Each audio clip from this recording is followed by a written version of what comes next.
और राजधानी रांची में आज क्या कुछ खास रहने वाला है दिन भर, इस पर अधिक बात करने के लिए राजधानी रांची से हमारे साथ जुड़ चुके हैं हमारे संवाददाता धनंजय मंडल। उनसे जानेंगे। धनंजय, आज क्या कुछ दिन भर में खास रहने वाला है राजधानी रांची में? देखिए अनिकेत, कई महत्वपूर्ण खबर है राजधानी रांची से पूरे झारखंड में। एक एक करके मैं बताने की कोशिश करता हूँ। कल देखिए ईडी ने शुरुआत ईडी से ही करता हूँ। ईडी की कार्रवाई चल रही है झारखंड में और उसी से शुरुआत खबर की करता हूँ। विनोद कुमार सिंह, आपको याद होगा, पिस्का मोड़ स्थित उनका आवास में कई छापेमारी हुई थी और कई तरह के दस्तावेज भी मिले थे और वो ईडी के रडार में आ गए थे। कहा जा रहा था कि मैं पूर्व मुख्यमंत्री हेमंत सोरेन के काफी करीबी माने जाते हैं और वो सभी ट्रांसफर पोस्टिंग इसलिए सभी मामलों में वो इन्वॉल्व रहते थे। तो अब वही चीज पुख्ता नजर आ रहा है। ईडी के जो व्हाट्सएप चैट मिला है, व्हाट्सएप कई दस्तावेज मिले हैं, कई लिंक्स मिले हैं, जो डिजिटल फुटेज उनके पास आया है उसमें साफ साफ जाहिर हो रहा है कि जैसे जो पेपर है, कई एडमिट कार्ड उनके आवास से मिल रखे हुए थे। और उसके बाद आईएएस और आईपीएस ऑफिसर के ट्रांसफर पोस्टिंग के सूचना उनके व्हाट्सएप चैट में मिला है। उसके बाद जेएसएससी पेपर के तमाम चीजें मिले हैं। लाला, जो पश्चिम बंगाल का सबसे बड़ा कोयला माफिया के तौर पे जाना जाता है, उनसे बात कराने की बात की जा रही है, जो उसमें दस्तावेज में दिखाया जा रहा है। साथ ही साथ कई अहम चीजों में उनकी हिस्सेदारी रही है, पैसे से लेके ट्रांसफर पोस्टिंग या जमीन के मामले को लेके या बालू कोयला के मामले को, तमाम मामलों को लेके ही विनोद कुमार सिंह के चैट्स में बरामद हुए हैं, जो ईडी ने कलेक्ट किए और कोर्ट में प्रस्तुत किए हैं। अब बहरहाल अब देखने वाली बात होगी कि जो विनोद सिंह के ऊपर क्या शिकंजा कसता है कहीं ना ईडी। कहीं जिस तरीके से ये चैट वायरल हुआ है, कहीं ना कहीं हेमंत सोरेन की मुश्किलें और बढ़ती हुई दिख रही है। जिस तरीके से यहाँ पर ट्रांसफर का भी इसमें जिक्र किया गया है, तो कहीं ना कहीं मुश्किलें यहाँ पर और बढ़ सकती है।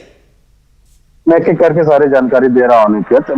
मैं सिलसिलेवार से ही बता रहा था आपको कि जो चैट्स मिले हैं, अब चैट्स मिलने के बाद वो तमाम चीज जो कल ईडी अधिकारी ने कोर्ट में प्रस्तुत किए हैं। पूर्व मुख्यमंत्री हेमंत सोरेन को कल 5 दिन को और रिमांड में मिला है। आज छठा दिन है। छठा दिन में जो पूछताछ होनी है, मैं इसी खबर पे जा रहा था। वो खबर यही है कि कल जो दस्तावेज पेश किए गए कोर्ट में यही साक्ष्य दिए गए हैं। उनसे कई संबंधित जमीन संबंधित कागजात मिले हैं, जो पूछताछ में पता चला कि हेमंत सोरेन की और कई संपत्तियां हैं जिनके बारे में पूछताछ की जानी है। इससे रिलेटेड कई लोगों को समन किया गया है, जो हेमंत सोरेन के साथ बैठा के पूछताछ करनी है। जो सीआई है बड़गांव अंचल के, उनसे कई दस्तावेज मिले, पूछताछ में कई खुलासे हुए हैं जिनसे हेमंत सोरेन की पूछताछ करनी है। तो ये विनोद सिंह का जो चैट आ गया, उस चैट से मामले में पूछताछ करनी है। तो इन मामलों को लेकर हेमंत सोरेन को पूछताछ की जानी है और कोर्ट में वही पिटीशन में दायर किया गया था, जो सोर्सेस से जानकारी मिल रही है। और उन्हीं तमाम चीजों को लेके ईडी पूछताछ की करेगी। ईडी पूछताछ आज छठा दिन है। छठा दिन में ये भी कयास लगाया जा रहा है कि पहले हेमंत सोरेन ने कई सहयोग नहीं किया, सवालों को पूछताछ में सहयोग नहीं कर रहे हैं। वो एक ईडी में प्रस्तुत जानकारी के हिसाब से साझा किया। बहरहाल ये तमाम चीजें घटनाक्रम रांची में काफी तेजी से हुई और इन मामलों को लेके पूछताछ जारी रहेगी। कल देखिए कैबिनेट में चंपा सोरेन की जो बैठक हुई थी, वहां पे सचिवों के साथ बैठक हुई, कई अहम फैसले लिए गए थे। झारखंड की जनता को उस फैसले के बारे में एक एक चीज को जानना बहुत जरूरी है। एक एक करके मैं उस तमाम थॉट में बताने की कोशिश करता हूँ। अबुआ आवास योजना जो झारखंड सरकार का एक अहम चुनावी प्रोपेगेंडा बोलिए या फिर आम लोगों के लिए काफी 3 मकानों का घर जो देने वाली बात है, उनको लेके एक प्रतिबंध सूची बनाने को कहा गया और उसमें यह कहा गया अगर दुरुपयोग करते हो पाएगा उनको जांच करे और कार्रवाई करने का आदेश दिया है। दूसरी बात, अगर सरकारी अस्पतालों में हम देखते हैं कि झारखंड सरकारी अस्पतालों में डॉक्टर की कमी होती है, उनकी सूचीबद्ध करने के लिए चंपा सोरेन ने कैबिनेट में सचिवों को कहा कि सभी सरकारी हॉस्पिटलों में डॉक्टरों की सुनिश्चित करें। किसानों को जो धान क्रय सरकार जो खरीदती है, उनकी राशि सुनिश्चित करें और समय पर भुगतान देने की बात करने को कहा है। 12वीं की परीक्षा में सभी विद्यार्थियों को गुरुजी क्रेडिट कार्ड का लाभ मिले, उनको सुनिश्चित करने के लिए कहा गया है। हरा राशन कार्ड जिनको दिया गया है सरकार के द्वारा, हर माह उनको अनाज मिलता है और साथ ही साथ जो डीलर तक कमीशन पे भी बात बढ़ाने की जल्द प्रक्रिया को पूरी करने की बात कही गई है। सिद्धू कानून क्लब गठन करने को कहा गया है, जिसमें हर साल 25,000 रुपया दिए जाएंगे। मुख्यमंत्री ग्राम गाड़ी योजना इसी सप्ताह से चालू करने की बात कही गई, जिसमें 80 गाड़ियां खरीदी गई है। लोगों को दूर जरा इलाकों से शहर तक लाने के लिए जो मुख्यमंत्री ग्राम सड़क योजना जो शुरुआत की गई है, उसकी शुरुआत इसी सप्ताह से करने को कहा गया है। और उसके बाद 5 वर्षों में जितनी पुरानी सड़कें हैं जर्जर होगी, उनको मरम्मत करने के लिए कहा गया। इन तमाम कल बातें बहुत पुरजोर तरीके से चंपा सोरेन ने कैबिनेट में सचिवों के साथ बैठक में की, और ये चीज देखने को मिलेगा तो झारखंड की जनता के लिए काफी सहूलियत होगी, झारखंड की जनता के लिए एक बड़ा उपहार होगा इन तमाम चीजों को लेके। देखिए, चंपा सोरेन अगर बात करें तो मंत्रिमंडल का जो विस्तार है उसमें लॉबिंग काफी तेज हो चुका है। लॉबिंग इसलिए तेज हो गया कि आज मंत्रिमंडल विस्तार होना था, लेकिन अब जो कयास लगाए जा रहे, कांग्रेस काफी नाराज थे। राहुल गांधी का न्याय जोड़ो यात्रा का दूसरा पार्ट होना था, साथ ही साथ मंत्रिमंडल का जो लिस्ट था, वो लिस्ट अभी तक सीएमओ के पास, राज्यपाल के पास भी नहीं पहुंचा था।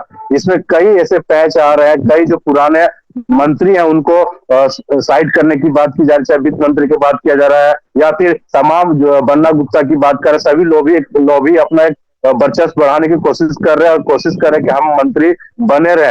हालांकि नए चेहरे भी सामने आने वाले हैं। कांग्रेस की बात करें, जेएमएम की बात, जेएमएम में देखें सोरेन परिवार से किसी का मौका मिल सकता है। सीता सोरेन की बात करें या बसंत सोरेन की बात कर ले, या तमाम चीजों को लेके कांग्रेस गठबंधन में जेएमएम अपना गठबंधन की तरफ से विधायकों जो मंत्री बनाने की सूची तैयार कर रही है, एक तरफ कांग्रेस अपना सूची बनाने की तैयार कर रही है, इसीलिए देरी हो रही है। और ये थोड़ा कसमकस अभी जारी रहेगा झारखंड की राजनीति में। ये देखने वाली बात है कि मंत्री पद किनको किनको मिलता है। अच्छा, बात कर देखिए चतरा की, अगर हम बात करें, नक्सली कल मुठभेड़ हुआ है जिसमें एक झारखंड पुलिस के 2 जवान शहीद हो गए, एक जवान घायल है जिसके रांची ऑर्किड अस्पताल में इलाज चल रहा है। कल सूचना मिली थी कि नक्सली मूवमेंट होने वाला है, तो उसी दौरान वो सर्च ऑपरेशन में गए थे और वहां पे कई पौधों को नष्ट करते हुए, अफीम की खेती को नष्ट करते हुए कर रहे थे। उसी दौरान आनंद फानंद नक्सली ने फायरिंग कर दिया और उसी दौरान 2 जवान शहीद हो गए और दनादन फायरिंग दोनों तरफ से चलती रही। एयरलिफ्ट करा के रांची लाया गया जवान को, अभी भी इलाज रहा था, लेकिन 2 जो जवान शहीद हो गए, गया के जवान है, एक पलामू की जवान है। अब मुख्यमंत्री ने इसमें संवेदना व्यक्त करते हुए कहा है कि चंपा सोरेन ने साफ साफ कहा कि जो शहीद हुए जवान, उनके परिवार के लिए झारखंड सरकार हमेशा हर संभव मदद करने के लिए तैयार है और हमेशा मदद करेगा। साफ साफ निर्देश दिया कि जो नक्सली मूवमेंट हुआ उसकी जांच की जाए और आखिर इस तरह के घटना क्यों हुए। तमाम ये जो खबरें थे, और मौसम की भी बात करें, देखिए झारखंड में अब गर्मी का एहसास शुरू हो चुका है, लेकिन 11 तारीख और 12 तारीख की बात करें तो उसमें मौसम विभाग ने कहा कि बारिश हो सकती है। लेकिन अब गर्मी जो ठंडा ही था, ठंडे सुबह और शाम थोड़ी बहुत हवा चल रही है, लेकिन ठंडा थोड़ा बहुत सुबह और शाम रहेगा, दोपहर में गर्मी का आहट होगा। तो अब ठंडा एक तरह से कहा जाए, पछुआ हवा खत्म हो चुका है झारखंड में, तो अब ठंड के एहसास नहीं होगी। ये तमाम खबरें झारखंड के मद्देनजर में आज मायने थी और उसी खबरें को हमने झारखंड की जनता के साथ शेयर किया। Back to you Aniket. Dhananjay, जिस तरीके से मंत्रिमंडल का आज विस्तार होना था, जो अब 16 फरवरी को होगा, कहीं ना कहीं ये कयास लगाए जा रहे हैं कि कुछ नए चेहरे देखने को मिल सकते हैं, जिससे ये बात नहीं बनी। और दूसरी तरफ ये भी खबर सामने आ रही थी कि राज्यपाल कहीं बाहर जा रहे हैं, जिस कारण से फिलहाल जो है मंत्रिमंडल का विस्तार रोक दिया गया है, जो 16 फरवरी को रहा। क्या लग रहा है, जिस तरीके से आपने बताया कि कुछ नए चेहरे सामने आ सकते हैं, और इसमें एक नाम जो सामने आ रहा है वो है मथुरा प्रसाद महतो का, जो बहुत करीबी माने जाते हैं चंपा सोरेन के, तो क्या उन्हें मंत्री पद मिल सकता है? देखिए, तमाम नेताओं के नाम अपने अपने नाम सामने आ रहे हैं, लेकिन 6 महीने से ज्यादा का समय बचा नहीं है और 6 महीने में तो 1.5-2 महीना चर्चा संहिता 2024 चुनाव में भी लग जाएंगे। तो सबसे ज्यादा हलचल जो बढ़ी है, कांग्रेस के खेमे में हलचल बढ़ी है। जो रामेश्वर उरांव है, उनकी पत्ता कटने का पूरी संभावना बताया जा रहा है कि वित्त मंत्री शायद वो नहीं रहेंगे। बन्ना गुप्ता बादल पत्रलेख लॉबी तैयार कर रहे हैं कि हमें वापस वही मंत्री पद मिल जाए। बहरहाल कांग्रेस का जो आला कमान है उसको निर्भर करता है कि इन लोगों को मंत्री पद रखा जाए या फिर नाम चेंज किया जाए। और सोरेन परिवार में बसंत सोरेन या सीता सोरेन, उसमें भी लॉबी तेज हो गए। देखिए, सीता सोरेन नाराज हो चल रही थी, विधानसभा में साफ साफ कहा था हमें गुरुजी का आशीर्वाद मिल चुका है, तो वो भी मंत्री पद में अपने भागीदारी करने की कोशिश कर रहे। देखिए, हेमंत सोरेन के पास जो विभाग था, वही विभाग सोरेन परिवार से जो मंत्री बनेंगे मिलने की पुरजोर कोशिश है, वो सोर्स से जानकारी मिल रही है। लेकिन हम मथुरा प्रसाद की बात करें तो जेएमएम में कई ऐसे नेता हैं जिनके नाम सामने आ रहे हैं। अब जेएमएम आला कमान को तैयार करना है, सभी जाति समीकरण चुनाव समीकरण को देखते हुए मंत्री पद का गठन करना है, क्योंकि चुनाव सामने में है, कुछ ऐसा हड़बड़ में गलती ना हो जाए कि चुनाव परिणाम को परिवर्तन कर देते। इसीलिए ये मंत्रिमंडल का जो विस्तार है वो स्थगित कर दिया गया आज। और जो राज्यपाल का बात है तो बाहर गए थे, लेकिन राज्यपाल के पास वो मंत्री पद का लिस्ट ही नहीं गया था। और दूसरी बात, राजेश ठाकुर का कहना, जो कांग्रेस के प्रदेश अध्यक्ष, उनका कहना राहुल गांधी का दूसरा भारत जोड़ो यात्रा 14 और 15 फरवरी को है, तो उस समय सारे लोग व्यस्त रहेंगे। इसी वजह से ये कवायद को बदला गया है और मंत्रिमंडल का जो लिस्ट है अभी तक उनके पास नहीं आया है।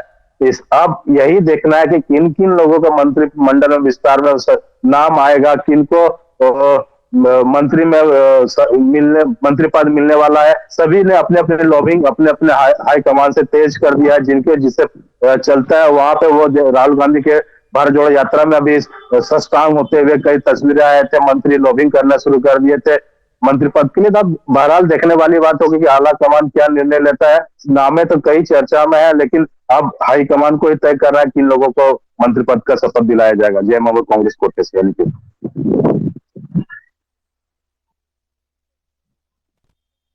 होगा। लेकिन देर रात ये खबर आई कि अब 16 फरवरी को होगा। कहीं ना कहीं जिस तरीके से ये कयास लगाए जा रहे हैं कि नए चेहरे भी देखने मिल सकते हैं, जैसा कि आपने बताया।